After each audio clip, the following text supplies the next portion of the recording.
The people of Puerto Rico have been deprived of affordable and reliable energy to an extent, on a scale, and at a length that would be tolerated nowhere else in the United States, nowhere else.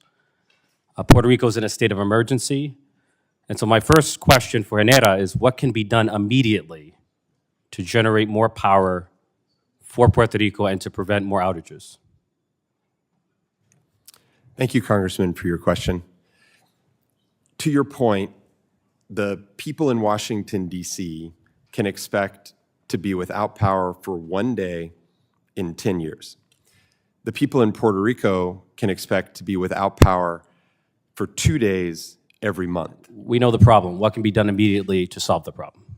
From Genera's perspective, we believe that what can be done now is we need to install 560 megawatts of temporary generation, that it's the same type of project that was done by FEMA to install the 350 megawatts. With 560 megawatts of additional generation, we believe that provides enough capacity to get the load loss day down to acceptable standards. And how long would that take? The Army Corps has just done this project and took them 120 days to install those power plants. There's an Army Corps contract available today that can be activated. So I think it's fair to say that in 120 days from the word go, you could implement such a solution. Okay, is there anything else? That's it. Okay. Most of the outages in Puerto Rico may be attributable to vegetation. Luma, how long will it take to clear the vegetation? At this point, we're estimating 3 years and more. And of the 3 years, At this point, 3 years and possibly more, unfortunately. and of the 3 years, how much of the 3 years is the physical process of vegetation clearance, and how much is the process of regulatory approval? The regulatory approval, and especially on the environmental side, is at least 1 year of that, So of the 3 years, 1 relates to regulatory approval. at least. So the regulatory approval slows down the process of vegetation clearance by 50%. Yes. And I just feel like the fact that we're allowing red tape to be prioritized over the energy needs of the people on the island to be an absurdity. And it would be comical if it were not so serious and not so dangerous. And the vegetation clearance could be delayed not only by regulatory approvals, but also by environmental review. That is correct. If I may be blunt with this committee, I mean, the number one thing that you can do is provide a waiver on very few things because, you know, it's just what the priorities are. One of them is vegetation.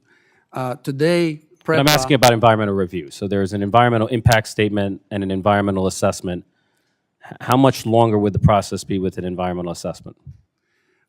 So an environmental assessment can take 8 months to a year and more. And what about an environmental impact statement?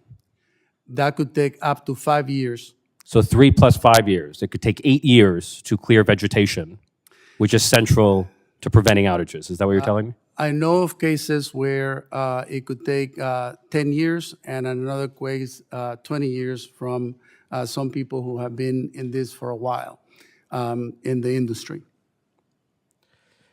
Again, I think that's outrageous. Like, it's not, removing vegetation should not be rocket science.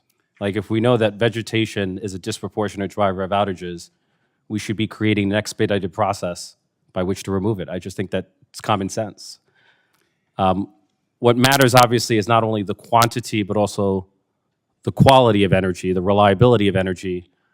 One measure of reliability is the rate of forced outages. Genera, what is the forced outage rate for Puerto Rico? Today, the forced outage rate on the existing assets is approximately 30%, which means a third of the time they're unexpectedly unavailable.